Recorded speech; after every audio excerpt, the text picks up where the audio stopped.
What's up, everyone? Welcome to Mongols Pregame'n edition. This is where we spend a few minutes chatting with the team prior to the next match. Joining me for this one is someone who's been a staple of our backline for the past 2 seasons. He recently made the USL's Team of the Week for his defensive contributions. I'm excited that he's able to talk to us today. It's Illal Osumanu. Illal, how's it going, man? Welcome to the show. Thank you for having me. I'm doing well, healthy, ready for the game this weekend, so I'm excited. Awesome. I was before we get into there's a lot I want to know sort of about your history and your backstory, but I wanted to let you know last week I was chatting with Luke Biasi and we were talking about the walk up. So basically when you guys show up to the stadium, how there's always somebody there to take your picture, and we were talking about fashion, and I said, who is the most fashionable player on the team? And he says it's got to be Illal. So what are your thoughts on that? I mean, I didn't expect him to say my name, but he actually told me that when we're going to the last game. He's like, oh, really? Hey, yeah, you have the best grip on the team. I was like, it caught me off guard because I think he's up there too, for sure. Yeah. And Pierre, Danny Griffin too. I mean, every weekend, I guess Danny Griffin's fiancé is helping him up, putting on like some fit. So he always looks good. Pierre, obviously, and Luke himself. So I was kind of shocked when he called my name, but I'll take it. So yeah. Are you into fashion, or is it just something that like you're like, I got to wear something to the game? So yeah, I would like to think so, but I don't think about what I'm gonna wear like until it's time to wear them. So I just go to my closet and then see like, oh, this is gonna go with this. I don't plan them ahead or something. But yeah, I'm glad the guys like it. So yeah. Nice. That's awesome. I do want to talk about sort of your journey to get to this moment, because I think you have probably one of the most interesting sort of backstories and histories as a player. So talk a little bit about the fact you're born in Ghana. Now you're in Pittsburgh. How do you get from Ghana to Pittsburgh? What's that journey like for you?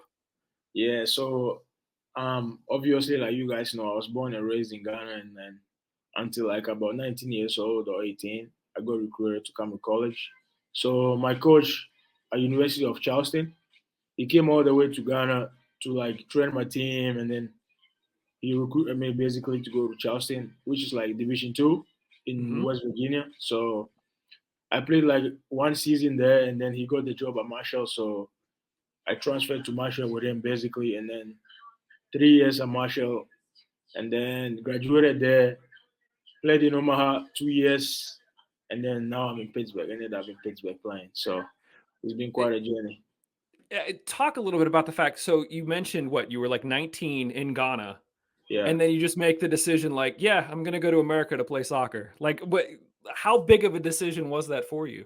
It was big at that time because I had a lot of offers from different schools, like different clubs in Europe, like lower division clubs. So yeah, I was just going back and forth, but I always knew my parents wanted me to go to school. So I was like, that was a deciding factor for me. If I could go to school and also play soccer, I'm like, and make my parents happy, I'm going to take that. So the deciding factor was I know my parents wanted me to go to school. So if I can do both and also play, why not? So I just decided to go to UC.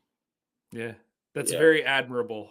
And as I mentioned, and you talked a little bit about sort of, you've kind of been this model of hard work and determination. You mentioned you went to college, you played in USL League 2, you won a championship with Omaha in League 1. Now you're with the Hounds. What do you feel has been sort of the key for you to kind of like progressing and moving upward through those ranks throughout your career?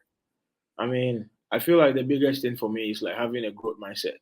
So whatever you are, if you have a growth mindset, it means you are humble, you're willing to learn, you're willing to grow.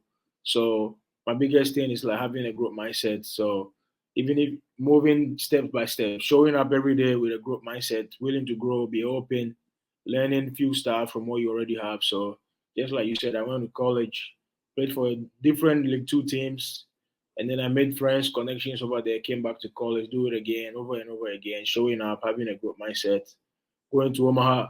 Like 2019, I feel like I had one of my best years playing soccer, but nothing really, not a lot of opportunities after college. But I still said, hey, I got offered in Omaha for like a month trial, stayed there, had a growth mindset. I wasn't going to be like, oh, why am I only having League 1 offers? I was open to it. All my teammates were international. So they were like, where is Omaha, Nebraska? I'm like, hey, I'm open. Let's go see what they have over there. So I went there, super cold, but super cold. Thank God for indoor fields. So we trained indoor, and then I stayed there, and then I got offered the contract for 2 years. Played there for 2 years. Absolutely loved it. Started like I'm really excited. I went there. Great staff, great teammate, really good club. I call them like the Real Madrid of League One because they always winning. They have like a really good project here. Yeah. So enjoyed it. The guys were unbelievable. Front office, owners, fans, everyone. So I was happy over there. And then obviously we won the championship. And then I was like, maybe I was ready to move up. And then Riverhounds offered me the offer and then the opportunity, and I took it. So I'm happy to be at Pittsburgh right now.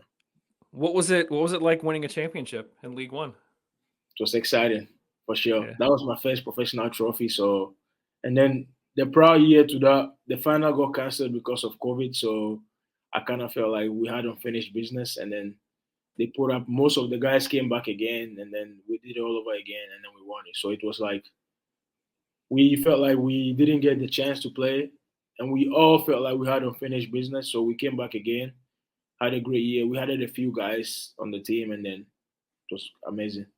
Yeah. I've always been curious. So obviously the team gets like a trophy for winning the championship. Do you as a player get anything? Do you get like a medal or a t-shirt, or do they give you Yeah, anything? yeah. Obviously, we got like medals for winning. Like the Okay. final, we had two medals. One for being finalists the following year, and Yeah. then we also won. So we had medals for the final, and then obviously, the organization made rings like U.S. culture. Like when you win a championship, you get the ring. So we got our medal for the final, and then we also had rings. So yeah, that was Nice. cool. Yeah. Nice. There have been a lot of fans over the years trying to call for promotion and relegation between USL League Two, One, and Championship. You've played in all three. What are your thoughts on sort of pro rel in the US and whether or not you think it's viable? I mean, I don't know a lot about the business side of it, but for the sporting side of it, I definitely think it's going to be fun because apart from making the playoffs or winning a championship, I don't feel like there's a lot we play for. But if you know like your team is going to get relegated and all that stuff, then the last 10 games of the season are very important because some teams already players already look at, oh, where am I going to go next season? My team is not going to make the playoffs, but then all that will go away when we have promotion relegation because you're just trying to stay up in the league. So your focus will be solely on like the season instead of like thinking ahead about, oh, let's say I want to move to a different club. Also, like my biggest thing is like if the contracts of the players were longer, then players will always think about, oh, I want to move to like a different team because you have 2 more years with this team. So whether they get relegated, you're still going to be with them. Do you want to play in the lower league or stay in the league? So then there's more at stake for players to care about and put more effort into the club than just okay when we don't make the playoffs. This is my last year anyway, so I'll move somewhere else. So I feel like I don't know the business side of it, but I feel like it's definitely going to be more fun and the sport is going to grow more if we do that here. That's a great take. I from the player's perspective and thinking about long-term planning, that's a really cool way to look at it. I'm curious, do you think that that Omaha team that you guys won the championship with, do you think that you guys would have competed in the USL championship? Yeah, I I mean, I've had this question to myself, and just looking at it, I feel like maybe we probably won't be winning the league because there's a lot of good players and teams here, but we're definitely gonna be like a top five, top six team for sure, making the playoffs because we have unbelievable players who are like who've gone on to be all leagues or like really good players in the league, like Greg Hurst in New Mexico, Evan Conway, San Diego, Namibia, a lot of guys. So I feel like we had a very good team in Omaha because they try to put up a championship team every season. So like they try to get people that could make possibly be in the championship or like even MLS. So I Mhm. feel like our Omaha team were good, but I'm gonna be humble. I don't think we're gonna go win the league, but like we're definitely gonna be like a playoff team. So yeah. Yeah. Yeah, that's awesome. I love to hear stuff like that, especially from someone like you know, that clearly has more insight. Talking about the Hounds, you guys are on a pretty big high right now. No losses in 10 games. You've been getting some clean sheets here and there. You got a massive win against Rhode Island this weekend. How have you guys been feeling? What's the focus been like heading into Tampa this weekend? I mean, it's definitely great to be in this spot than early in the season. So, because now there's a lot of more confidence in the group, and I feel like the mindset has been we are all fighting towards one goal, making the playoffs. when you have a lot of guys focusing or trying to focus on one goal, it's easy to pull each other in the same direction than when everybody has their mind set on a different thing. So I feel like now we all focus on, we have one goal in mind and we all pulling towards that direction. And also we know, I mean, talking about the Rhode Island game, you probably watched it and you saw there was not a lot of chances in the game. So we now know like we don't have a lot of room to wiggle. So we just have to find a way to win the game, whether home or away. So whether like Sean is going to make a play on a set piece, or me, or like Danny Griffin last game, 2 games ago in Indy, we just know we have to find a game to win the game because we don't have a lot of wiggle room. So even ties, we got 10 ties into wins and losses to ties, as many as points we can put off the table. So just find a way to win the game, and because we know we all are pulling the right direction, we're trying to make the playoffs. So find a way to win the game. It's like to make it simple for you. We're just trying to find ways to win the game. Maybe Eric has to come up with a big save. I have to come up with a big play in the back. Finding ways to like win the game is what we all are trying to do right now. Yeah. You mentioned just briefly, and I'm just curious, sort of that everybody like that spirit of coming together. I know that there was some speculation earlier in the season when I know you guys were struggling. I think there was an eight game stretch where we only scored 1 goal, and I know that that was really tough on you guys. Can you feel sort of a difference in the atmosphere in the locker room? Like, is there a different buzz at this point than there was earlier in the season, or do you think that you guys were always kind of the same mentality regardless of the results? Yeah, I mean, definitely now we have a lot of more confidence. We have a Mhm. lot of confidence now because obviously when results go your way, you show up a lot of positive energy around the locker room now than before. Earlier, it was more a lot of negative vibes. But now I feel like we believe in each other, and the guy next to us, we know we all go in the right direction. Like the guys in the back, coach has been rotating. Sometimes Patrick plays, I play, but we all know if Pat plays, we're probably gonna win. Still, it doesn't matter because we have some of the best guys, even who are not even playing. Like somewhere like Pierre is like an amazing player.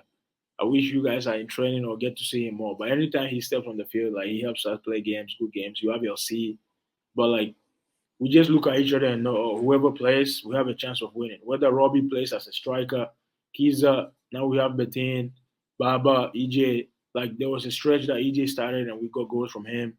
And then, so we just believe in each other now. Like obviously scoring goals and keeping clean sheets helps, but there's definitely a more positive vibe around the locker room. And we feel like on our good day, we could be any team or compete because, yeah. Yeah, I love it.